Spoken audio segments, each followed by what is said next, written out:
Hello, this is Purge. There's a new update today. It's called the Matchmaking Update. This came out, and I thought I'd give my comments on it because I have a feeling some of you guys are going to be curious. I'll just read through it.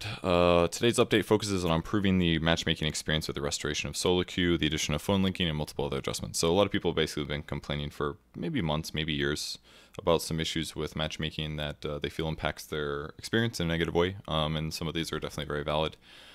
Basically, Valve wants to make people happy because if they're happy, they're going to keep playing Dota. That's certainly an important thing. But let's talk about the positives and negatives about the changes that are made, because with every change and tweak that you make, there are always going to be reactions that you maybe don't want.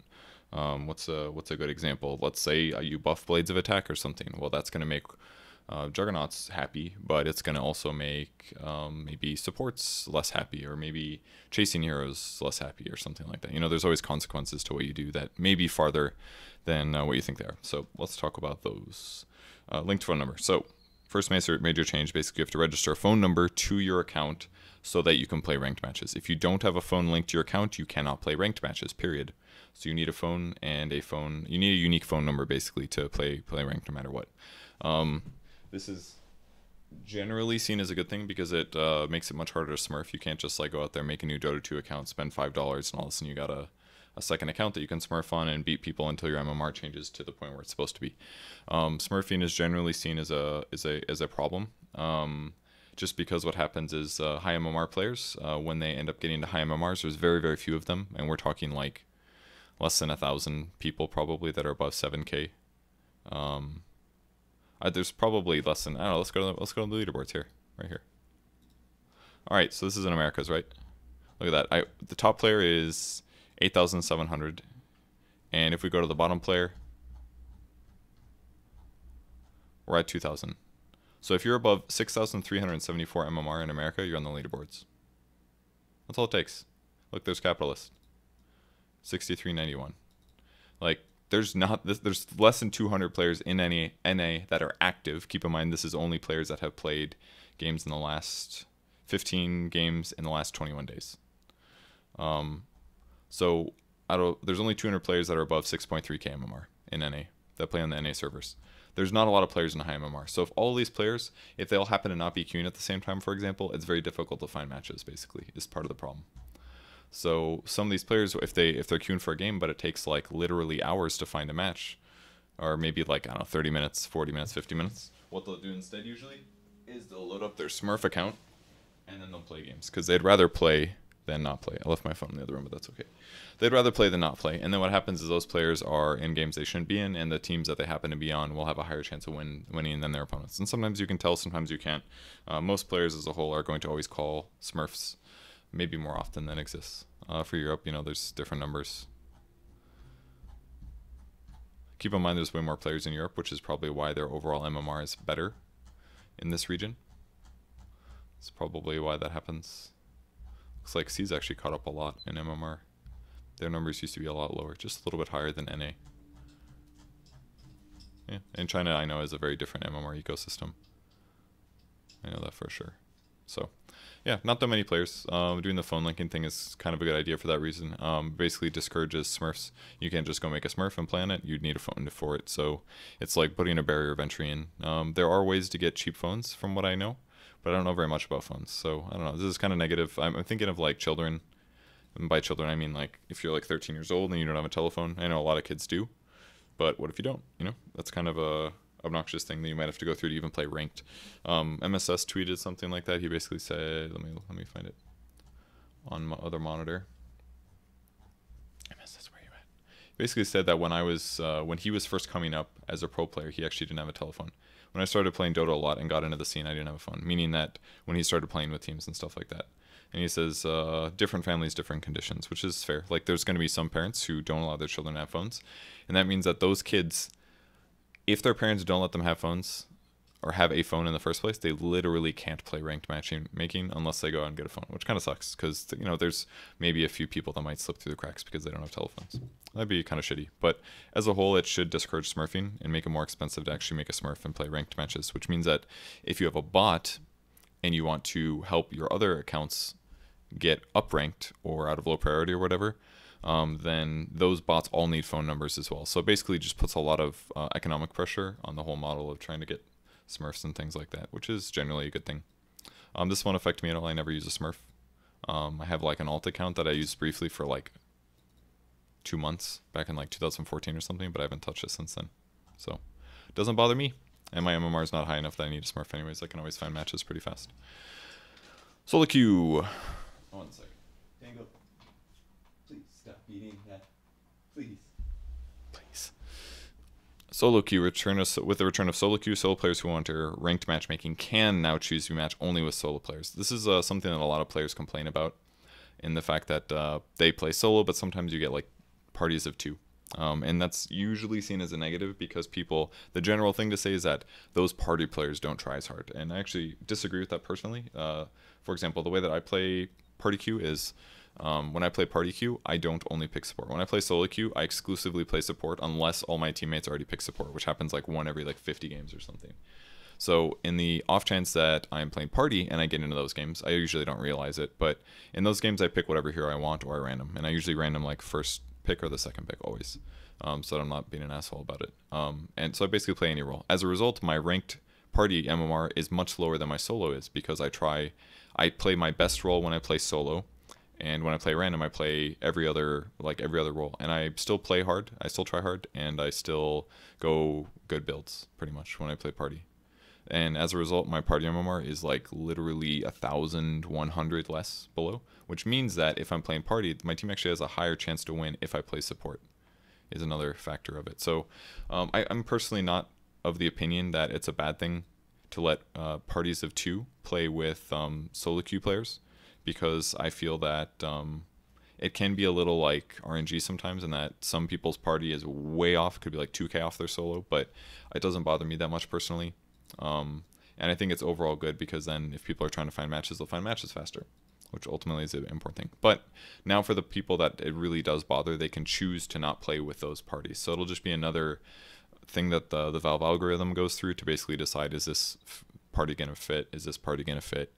So people that are bothered by it can ensure that it doesn't happen again. Good for then they can do that. I'm not going to enable that myself, but if you guys think that's an issue, feel free to do it.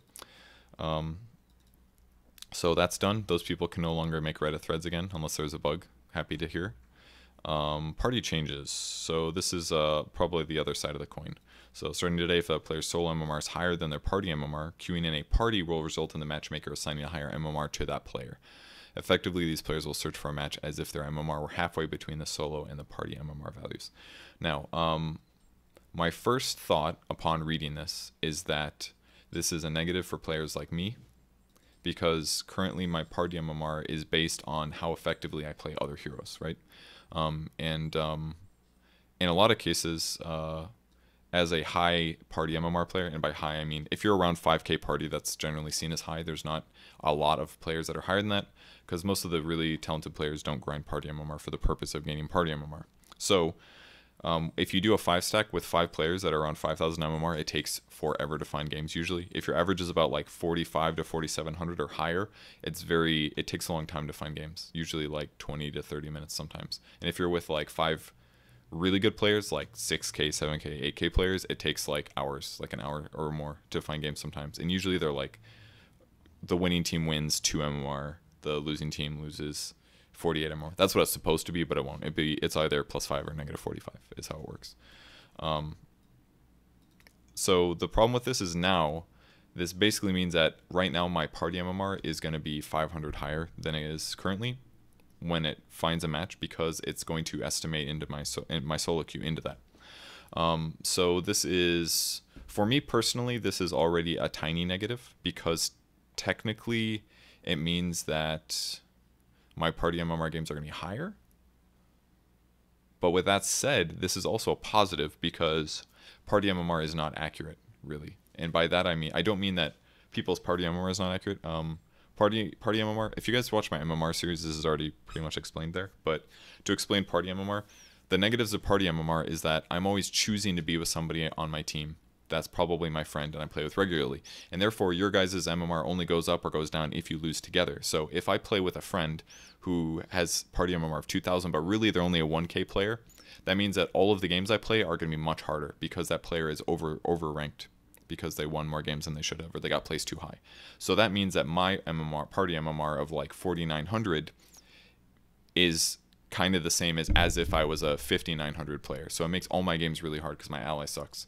So basically what's going to happen is I'm going to keep losing games until his MMR goes down a bunch and my MMR goes down a bunch. But then if all of a sudden I stop playing with that player after I've tanked like 250 MMR and I start playing with a player that's accurately ranked, all of a sudden I'm underranked. So that's the problem with party MMR, is like it's not always going to be perfectly ranked because you choose who you play with. So that kind of already messes things up. With that said though, the prime issue with party MMR, usually with high MMR players, is high MMR players almost exclusively play solo MMR versus ranked party MMR. They play way more solo. So you do have these outliers sometimes where somebody's got like 7k solo MMR, but their party's like 5,000 or 4,700 or 5,300. It's like a huge disparity. So it's not fully accurate in a lot of ways. So for a player like me who exclusively only plays one role, I think this is slightly a negative, but I know now that the players that I play against are more likely to be accurately ranked as well. And because I don't have that big of a spread between my solo and my party, this is probably a net gain for me personally. For the whole Dota 2 ecosystem, this is a huge benefit by all means. So I absolutely don't care. I just thought I'd bring that up because I thought it was kind of interesting how to think about it. So yeah, halfway between their solo and their party MMR value. So basically, if somebody only plays solo and then once in a while they go back and play one game of ranked, their party ranked won't be as ridiculously off. So, and then this may encourage people to just stick around in unranked a little bit more, which is kind of a positive as well. Like I said before, it's really hard to find a 5-stack party MMR game, and people are probably thinking, why don't you just play unranked? But the problem is the same. Your unranked MMR exists as well, so it should still take a long time to find those games. And usually, high MMR players will play ranked party rather than unranked. That makes more sense, right? So those are all the things. Everybody's separated into these different like regions, different player bases. They now have these like options of these things. It's like the more you separate things, it takes it longer to find games sometimes, which is a negative. Same thing with the linked phone number. There's going to be less people playing ranked now. Maybe, because some of those accounts aren't going to have phone numbers. With that said, though, there may be more people that play ranked now because they're excited and they know that people will be only people will be playing on their main accounts and not their Smurfs, unless they happen to go out of the way to spend an extra $5 or $10 or something to get an extra phone number and blah blah blah. So that's kind of cool. Oh yeah, there's a 2-week grace period, by the way, to add your phone number. And if you can unregister a phone number from an account, but if you do, there's a 3-month waiting period before the removed number can be registered again. So you can't just like use the same phone number, deregister, register on your Smurf, use it for the day, deregister, register on your main account, blah blah blah. So you're pretty much locked in. So that's how that works. But yeah, I think the party changes should be good. I think this will be a good thing. So matchmaking behavior. This is the other thing that a lot of people have been complaining about. People have been complaining about the report system a lot lately, and the issue is essentially that we don't get very many reports right now. We were getting more reports earlier, like, I don't know, a month or 2 ago. But the problem is that everybody that would encounter a pro player in their game or a streamer that they recognize, they would report them because they would think it's funny or something. They'd be like, oh, I'll report that guy because he crushed me, or because he's a streamer that I know and I want to see his reaction when he says, wow, I got into low priority. But the problem is that really hurts streamers and casters, unfortunately. So then they changed it so that you couldn't report anybody on the enemy team, for the purpose of saying, like, people will report players that they are mad at because those players stomped them or something, for example. But that's kind of negative too, because you should be able to report your opponents for like flaming you or saying dumb things or like spawn camping you or some shit. It's very cathartic it feels like you relieve stress to report somebody that was a dick in game. And I tweeted about this recently. I had a game where my opponents took a 1-rax. They were stomping us like 30-5 or something in an ability draft game, and they just fountain camped us for like 15 more minutes before taking a 2nd rax. If you take 2 racks and fountain camp, I really don't care that much. But if you do 1 rax and you fountain camp, that's insane. It'll take forever for 1 rax to actually end the game.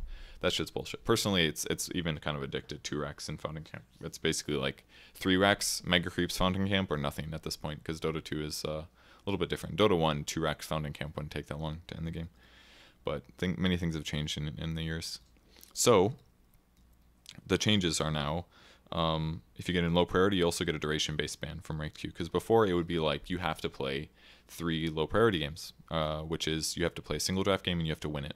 But the problem is that players who abuse the system would pay somebody who had a series of bots to play the low priority games for them. So you basically give your details to this bot thing or this service, you pay them a little bit of money, and they throw your account into some bot games, and using like tricks and to like get them all on the same server and stuff like that, using like language server tricks, and then the bots would complete the games really fast. So like in less than an hour, you could do like I'm guessing 4 to 6 single draft low priority games, and you'd get out basically. So people could get around. But now, if it also includes a duration-based ban, that means that people have to pay for bots to do it, and they will also have to wait time. And it starts at a low threshold, but it increases up to 4 days for players who are frequently in low priority. So the people that are often ragers, angry, flamers, feeders, they will literally not be able to play ranked on their account for up to 4 days if they don't behave, which I am actually very excited about, because I played ranked the other night for most of the evening. I played from like a little bit after dinner until like 2 a.m.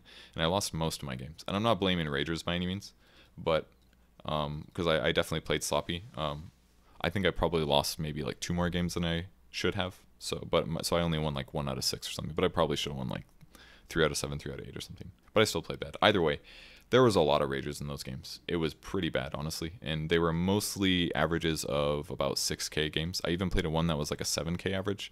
And we got a 2 racks advantage. And then my Ogre Magi was like, sorry guys, something came up. I have to AFK. So he AFK'd. That happens sometimes. I get that. But then my Puck decided to throw because he was angry. Because he was like, guys, we can't push. This is not going to work. And we start pushing across the map. And we like stomp this team fight in the middle of the map. And the Jug was like, see, I told you the push was going to work. And the Jug was the high MMR. But the Puck was like, they shouldn't have left their base. And basically Jug started getting irritated because Puck kind of fed a little bit. And Puck was mad because the Jug showed him up kind of. So then he just started like throwing the game. And then we lost. We were 2 racks up. It was like actually ridiculous. And we still had tier 2s. It was so stupid. It was a 1 game. But that shit happens all the time, right? And like worst case, they go to low priority and play a couple like low priority games, single draft, and win those games and get back to solo queue. But there's a lot of players that have a lot of major attitude issues, and they just kind of like, it never really gets better. Again, the negatives. There's not a whole lot of players, guys. A lot of these players might just be ragers, and they do it pretty consistently, most likely, in their games. But that's your issue. These are the players that will be in your games. A lot of them are going to get really angry, more than they probably need to, myself included. And they don't really get heavily punished. Valve doesn't want to ban accounts because those are like potential pro players and they contribute to the game and blah, blah, blah. But goddamn, 4 days not being able to play ranked, I think that's a great incentivization. Just get those players to stop being dicks or learn how to control their shit or stop playing Dota. That's probably the best thing. So hopefully this works out. Fingers crossed. With that said, they also changed the system so that it better detects people intentionally ruining games. And will be applying stricter punishments to those who violate this rule. I assume that players, I think if somebody's like typical flamer, like toxic chat kind of thing, I think it's pretty fair to do things like 4 days no play ranked without being able to play ranked. I think that's a pretty good punishment. But if people are intentionally feeding, I'm completely comfortable without banning those players from the game. Should ban their accounts, make them make a new account. So every time that you ban a player, they're going to lose their cosmetic items, they're going to lose their stats, they're going to lose their friends list. There's a lot of negatives to that. That genuinely will matter when people lose their cosmetics. A lot of cosmetics are worth money. So yeah, hopefully the people who intentionally feed stop fucking intentionally feeding. And to be quite honest, I look forward to the first Reddit thread where a well-known pro player gets an account completely banned because of the fact that they intentionally feed sometimes. Looking forward to that one. With that said, I know games are really frustrating, but I don't think it's ever okay to intentionally feed. Play the game out even if you're losing. You can. I think there's so many cases where you can still win a lost game, or a very, very likely lost game, and you might as well try. And I don't know, even if you like 5-man smoke and like run into the enemy team and lose a team fight because they're way ahead, I don't give a shit. I'd rather people do that than like be like, I'm just gonna sit in my fountain or I'm gonna destroy my items. Like that shit's just so obnoxious. It creates a really bad precedent. Somebody did that in one of my other games earlier today, or one of those games that night that we were winning, or could have won at least. And they've also banned a whole lot of bots apparently. And added detection for users that are bodying, blah, blah, blah. Permanent ban. Yeah, banning more bots would be good because it solves some of those like boosting problems and things like that. Low priority things. They also removed ranked matchmaking from South Africa, India, and Dubai. May seem crazy, but the problem is they don't have very many players there, they say. And therefore, it's just not worth serving ranked because it takes too long to find matches anyways. I've definitely heard about finding matches on South Africa ranked servers. I've heard similar things about Australia, but it's probably not as bad. Unfortunately, Australia has bad ping to everywhere else, so they kind of have to play on their own servers. But maybe these guys have better servers they can play on, or they can just play unranked on those servers. So the reason that's important is because bots will use those for things like getting out a low priority, boosting accounts, stuff like that. So with that said, I think the overall changes are pretty good. The only one that I'm a little unsure about is the linked phone number for people that may not be able to afford a phone. I think that might be very negative, but at least they can still play unranked. That's good. Maybe this will mean that things like leagues will be more popular again, perhaps, because playing ranked is going to be a little bit different and more controlled by Valve now. This is fine. I think this is just giving a little bit of credence to the people that complain about it. I don't think it's worth complaining about myself, but if those people can't complain anymore, because now they have the ability to control whether or not they select it. So, and if they can't find a match as a result, then that's too bad for them, as far as I'm concerned. That's what they want to play for. And I'm a little unsure about this one too, but I have a feeling it'll be very good. I'm just a little unsure right now. I don't feel like I know what's going to happen, and I don't really feel like I can predict it, so I'm unsure how it's going to go. But all the behavior stuff sounds great. I'm looking forward to people getting like 4-day bans if they're huge assholes in pubs. It's just not fun playing with that. It really isn't. Hopefully they repeatedly get that punishment. So yeah, props to Valve. Hopefully there's no major negative consequences. If you guys aren't in the know, I'm going to the Kiev Major, leaving tomorrow. We're flying to Romania first to cover the group stage from the PGL studios, and then I'm flying to Kiev itself for the main event. So hope you guys are looking forward to that. I think that's all it for me. Got a couple other tasks to do tonight. If you guys didn't check out the Day 9 session from yesterday, it was about ganking. I really recommend a lot of you guys watch it. If you feel like you have no idea how to gank properly, I really recommend you watch it. We missed some major things. We didn't miss major things. We missed a couple small things that maybe would have been good to point out. But as a whole, I'm super happy with how yesterday's episode went. So I recommend checking it out. Day 9's side of it should definitely be on his channel right now. Because he's a lot more responsible than I am. But I think our stuff might be up now. Maybe it will be up later. I don't know. Sander handles all that stuff now. So thanks everybody for watching. I appreciate it. And maybe we'll bring you some content while I'm overseas. Other than the fact that I'm going to be covering the Kiev Major, basically 2 days group stage and 4 days main event. Oh, and I'm really excited about the format. Actually, the format's super cool. It's a Swiss style group. So let me explain how this works. Maybe I should go to Liquipedia for this. I think that'd be better. Kiev Major Liquipedia. And then I want to go to the format. Can't remember if the link was on here or is on the PGL website.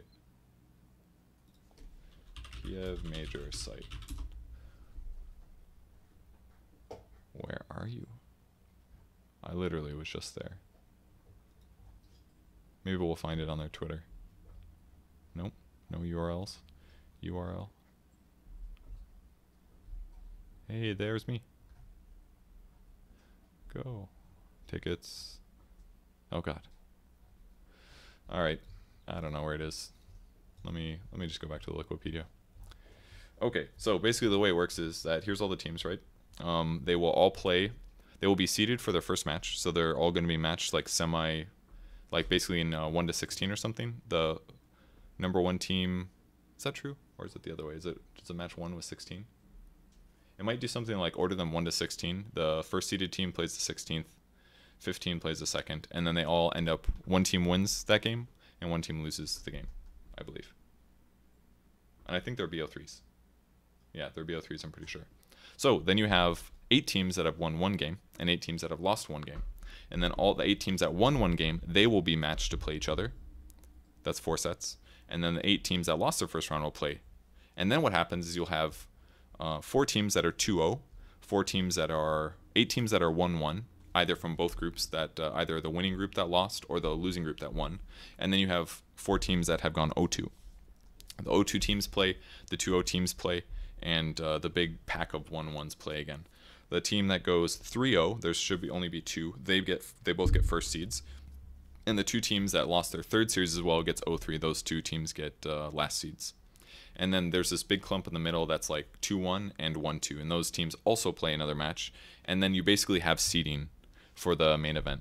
And then the main event is best of 3, single elimination, which should be really cool. So it'll be like seed 1, the team that went 3-0 versus an 0-3 team, and then it'll be a team that went 3-1 versus a team that went 1-3, and then it'll be a team that went, or actually that would be like down here or something.